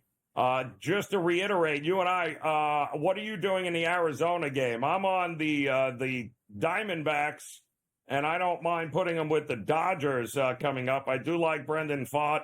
I especially like him in the first 5, so I wouldn't mind laying a half a run there, expecting the Diamondbacks to come out. But, you know, your overplay is probably not a bad look either. That's what I prefer. I don't want to have to – I don't. Yeah. It's a little bit uncomfortable to lay that price with the Diamondbacks, so rather just play the over and go that route. Cam's coming on next segment. I wanted to ask you, in addition to the baseball plays and whatever he has, did you take a peek at the golf today? Did you have any position or thoughts? Like, interesting day of golf, right? Guys go out early. Post a number. We get the leaders at -5, another guy at -4. I really, really hope when I looked at it and I went, oh no. I mean, did we get chalk at the top of this? We got Cantlay and McIlroy to be the leaders after the first round. Every Thursday, I hope Cam comes on with the leader of the first round because he's always so excited and jovial and pumped up, and he's loaded up for the weekend because he pads the account. I'm going to guess he does not have McIlroy or Cantlay. But my question is, this, neither one of these guys is winning it now, right? The leader after the first round of the U.S. Open doesn't never win it. Yeah, especially Cantlay. He is a guy that just cannot be trusted. on a Sunday. He's the best guy never to win a major is basically what his moniker will be for the time being. I thought the most interesting thing to me was what were we going to get from the two big live guys? What was Koepka going to do, who hadn't played here since in about a decade when he was early on in his PGA career? I mean, it's a guy with 5 majors here that loves the U.S. Open. Well, he's won it a few times. But so is his partner there. DeChambeau is also a U.S. Open winner, we forget. And I could not have been more impressed with how he played this golf course today. He was number 1 in strokes gained off the tee, averaging about 330 yards a drive in a U.S. Open. He was second in greens in regulation. Now, the big question with him is, can he do it for 3 more rounds? And will the short game let him down? But I thought he was phenomenal. I thought the other guy, Pavone, good luck getting 2 eagles in another round. Good luck getting 2 eagles for the next month, much less in the first round at a U.S. Open here. Rory, the only thing you have to worry about Rory in the chalk is he is known to get that one round, Dave, where he shoots 76 and then basically plays himself out of contention and not winning it. And will he have that? That's the big question, because he looked good. Scheffler looked like he was scrambling all day long. The putter wasn't there. The irons weren't there. He had a bunch of shots wayward off the tee. But having said that, he could go out and shoot 64 tomorrow. So what are we supposed to? He is. I think he's at a higher price now than he was before he started his round. But it's not much, right? I mean, he was the 3-1 favorite. Like, come on. It's hard to believe that he could have that many guys in between him right now. I'm scrolling down the list. I don't even know where he's plus at. 650, wow. He's at plus 650. 1. Yeah, but he's at plus 650. He's plus 1. That's exactly already 6 strokes off the lead. And that's how you know the books have that, like, we're not giving away Scheffler yet. We'll give it away when we know he's not going to win it.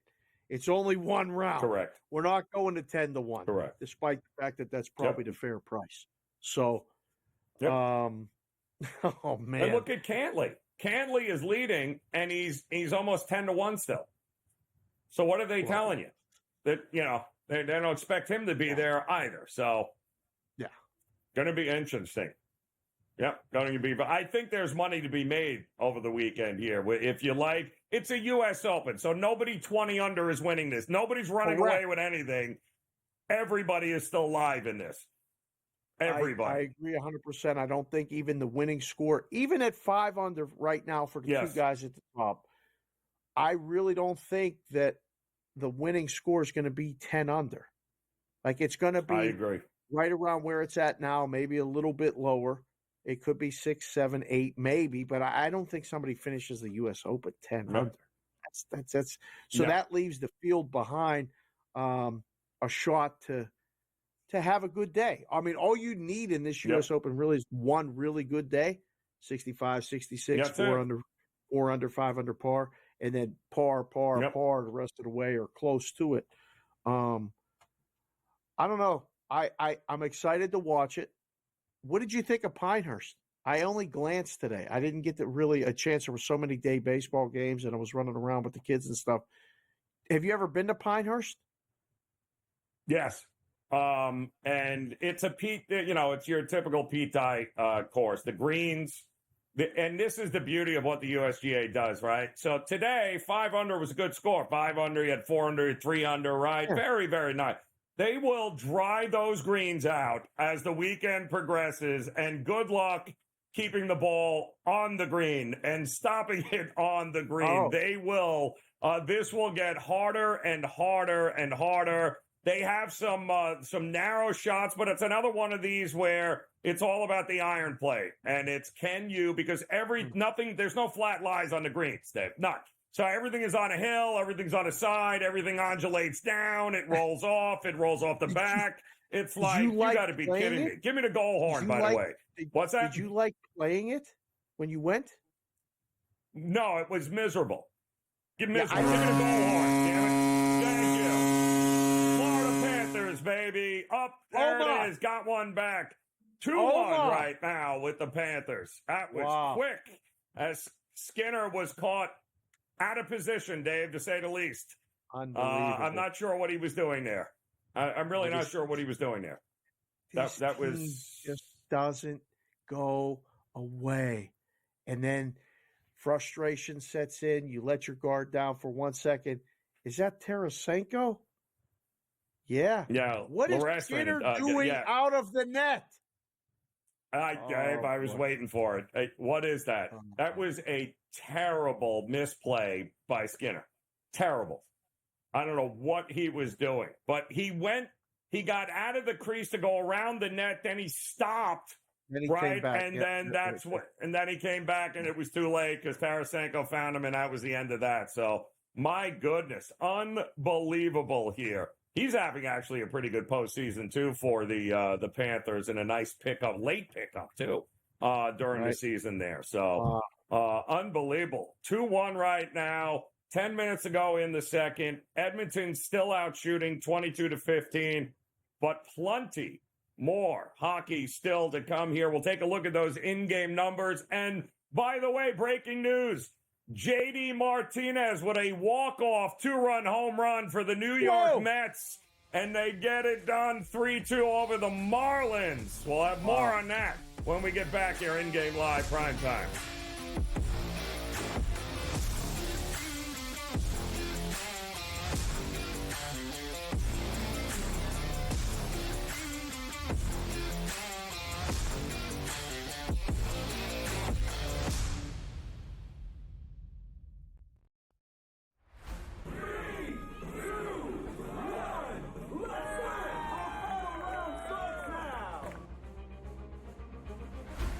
Crazy how many teams had a chance to win. The Ripper GC went from 9 back to leading by 2 to near the cellar again late in the day. It was so volatile, counting 4 scores.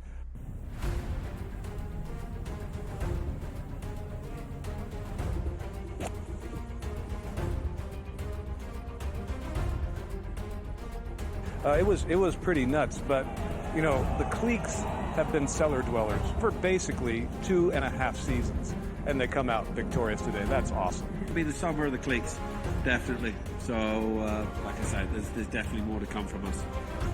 It was a magnificent ball striking performance. Yeah, you know, I got to speak to someone in his camp before he teed off this morning, and they said to me that he is finally feeling extremely comfortable out here. He's not thinking about any swing thought.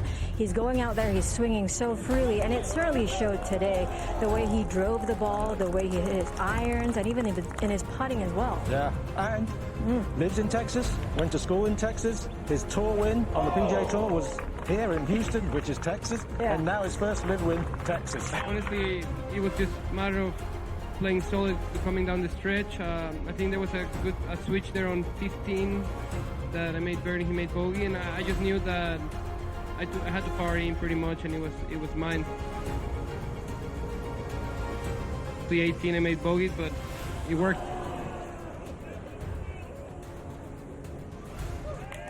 He played unbelievable, and he put pressure all the way to the end, and it was a good battle. I love playing here. Obviously, Texas treats me well. It's my adopted home state, so I'm just happy to get it done again in Houston.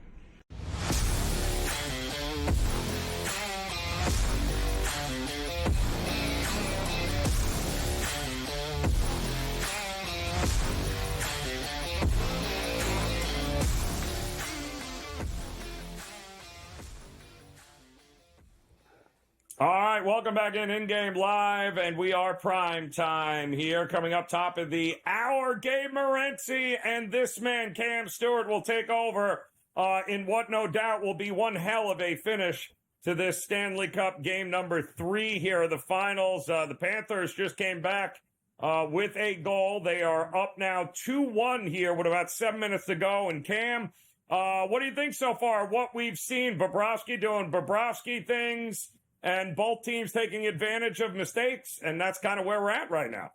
It's actually a shame because this has been the Edmonton Oilers' best stretch of hockey in the whole series. Like, they had a little push in the first period for a couple of minutes, then Florida absolutely dominated them. They win every puck battle. And both goalies have been great, and Skinner let in a weak one, and that's the difference of the game. And that's the whole thing about the Florida Panthers. These guys, they're relentless. And I've never seen Edmonton actually crack them this period. And other than that, Bobrovsky held down the fort. Florida gets it done. Weak goal. They're up 2-1. I got the over 5.5 here in this game. It's alive all of a sudden, and I'm on Florida. As I told Gabe, I'm betting Florida both games. If they lose this game tonight, I'm taking them again as a dog. I'm starting to think they win this thing in 5. I had them in 6. No. Oh, God, Dave, how many times did Verhege have chances in the first? He's my first goal guy. Yeah, like he's the best player on the ice. Panthers just scored again, 3-1. Party's over! Give it to it! Give it! Game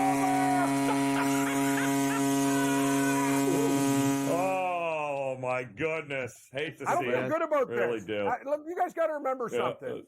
We love the game. I'm not an Oiler fan, but I know Mick Ozzie, the guys there. I'm betting Florida for money, strictly money purposes. This is not good. Absolutely. Like even the commercial we run, Joe, Dave, you'd love it. Like, hey, how about we do something different this year, Canada? Yeah.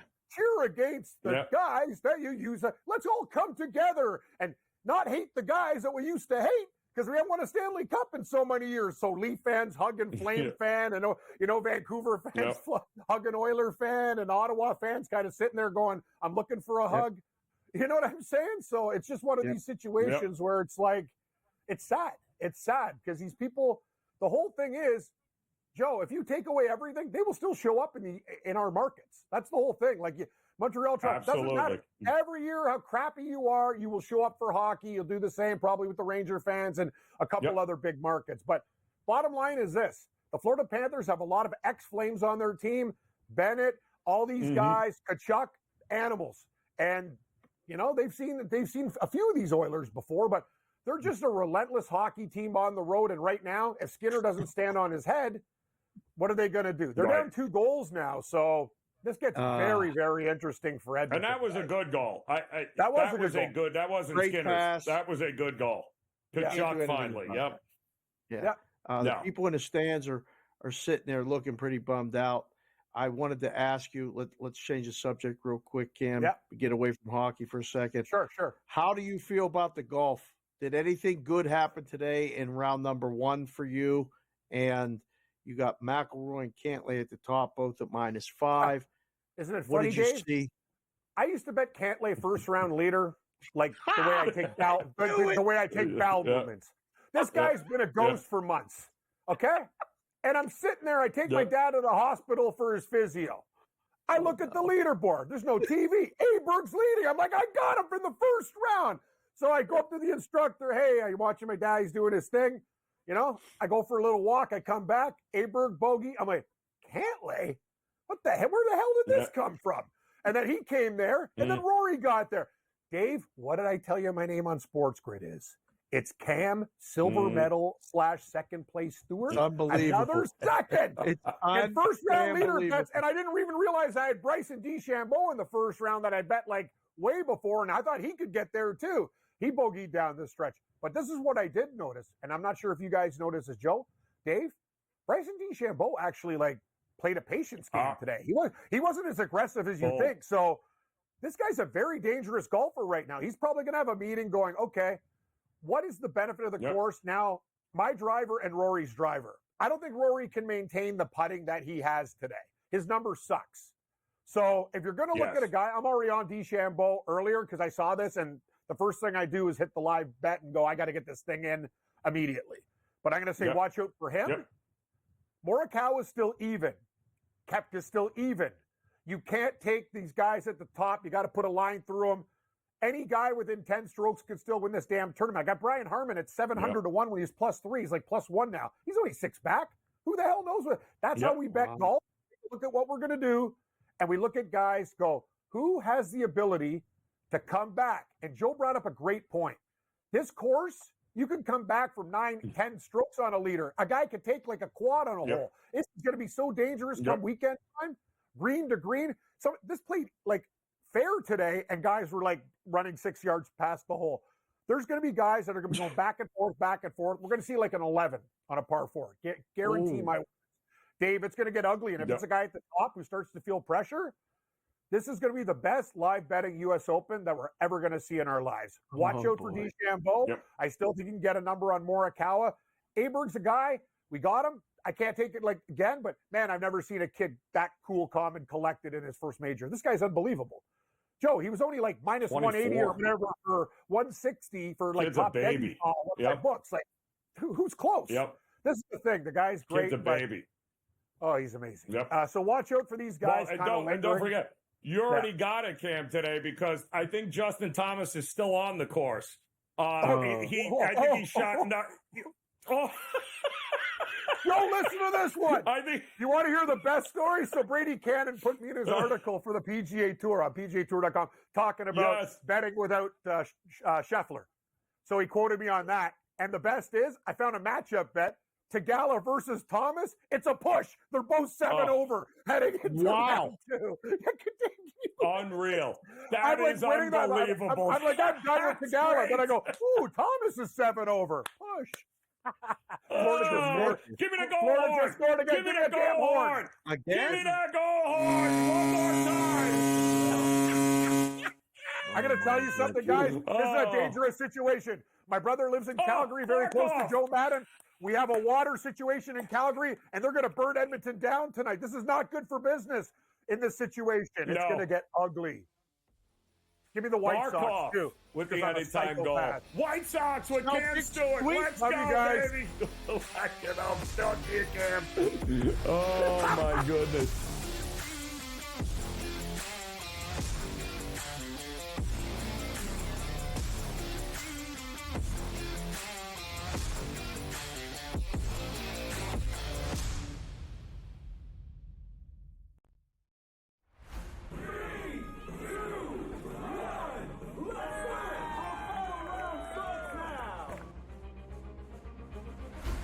Crazy how many teams had a chance to win. The Ripper GC went from 9 back to leading by 2 to near the cellar again late in the day. It was so volatile, counting 4 scores.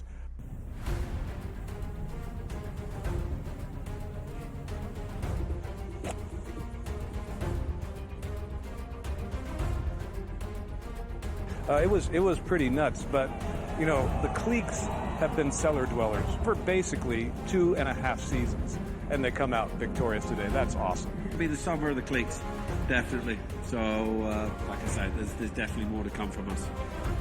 It was a magnificent ball striking performance. Yeah, you know, I got to speak to someone in his camp before he teed off this morning, and they said to me that he is finally feeling extremely comfortable out here. He's not thinking about any swing thought. He's going out there, he's swinging so freely, and it certainly showed today. The way he drove the ball, the way he hit his irons, and even in his putting as well. Yeah, and lives in Texas, went to school in Texas. His tour win on the PGA Tour was here in Houston, which is Texas, and now his first live win, Texas. Honestly, it was just a matter of playing solid coming down the stretch. I think there was a good switch there on 15 that I made birdie, he made bogey, and I just knew that I had to par in pretty much, and it was mine. The 18 I made bogeys, but it worked.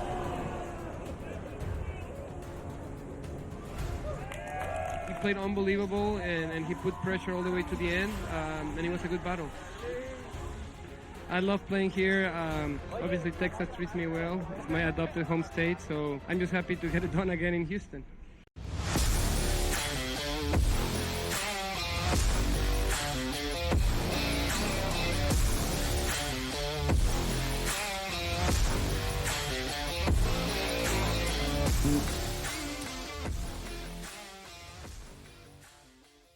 All right, welcome back in Game Live, and we are prime time here on the SportsGrid Network. Getting ready to close out this edition here, but Gabe Morency, Cam Stewart coming up here in just a few minutes, top of the hour, and they will have you the rest of the way in what has turned out to be not a great second period for the Edmonton Oilers here, Dave. Cam Stewart comes on, and next thing you know, we got another goal on what was, I can't even blame Skinner on this one.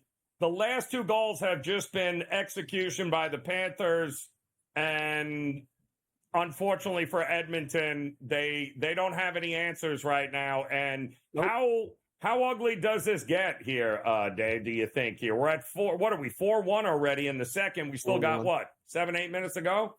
Yep. This is, listen, it's over. I mean, it's not over the total yet, but the total closed 5.5. It's probably going to go over. Let's see what the in-game number is. Refresh. 7.5 to the under, though, minus 165. Joe, I got to ask, if Florida wins this, both teams will be up 3-0 in the NBA and the NHL finals for the championship. Are they both sweeps? One or neither? I mean, I don't know what the odds are, would have been. We'd have to go back and look, but odds for a sweep and odds for a sweep, put them together. That's kind of crazy to think about. But right now, that's the favorite. Yes. It's actually, Dave, I think there is it's never happened in the NBA. It's currently 12-0. Teams in the NBA finals that go down 3-0, they're 0-12. They don't come back. It's happened once in the Stanley Cup. I think it's 27-1 in the Stanley Cup final. A team goes down 3-0 and comes back to win it. It's only happened once. And you probably got to go back to, Earl of Cup back in the 1800s when it actually happened. So it does not happen very often, and if ever. But let's be realistic here. In both of these series, Dave, it's ironic how they're both playing out because, listen, it was a great season by Edmonton. You had early turmoil, fire the coach, come back. You got a handful of great superstars, right, which is awesome. But there's nobody else. And here you've got the gritty team that just lost in the finals a year ago.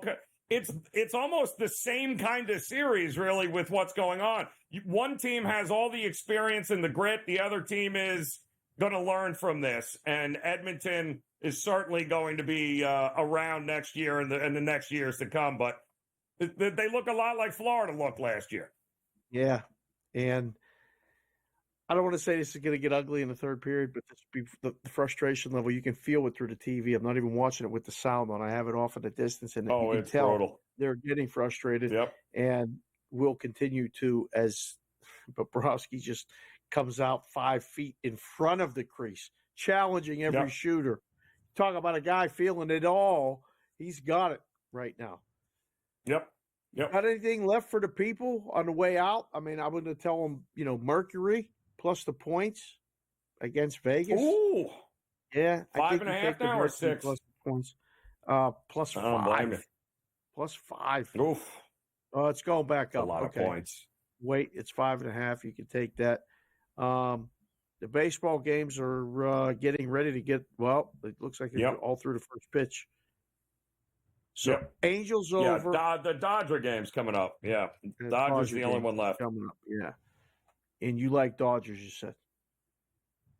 I like the Dodgers to get it done against the Rain. I also like the over 8.5. But I do like Arizona in the first 5, and you and I like the White Sox early in the first 5 here. First 5. And it looks like we've got 4-on-4 right now. 27-18 outshot. These refs better get a hold of this game, Dave, because I'm with you. This could get very ugly very quickly here. Yes. And already now they want to beat up the refs, Edmonton, apparently. This is not a good situation. 7.5 in game, Dave. What are we thinking? At this point, with it getting to 4-on-4 and all this other stuff, I think there's penalties. I think I go over 7.5. It's crazy to say in a Stanley Cup final game. Yes. I don't want to sit there and sweat the under. Yeah, I agree. I did not see it coming here, but don't worry about it. Gabe Morency, Cam Stewart coming up next. College World Series tomorrow. We'll see you then. In-game live primetime here on the Grid.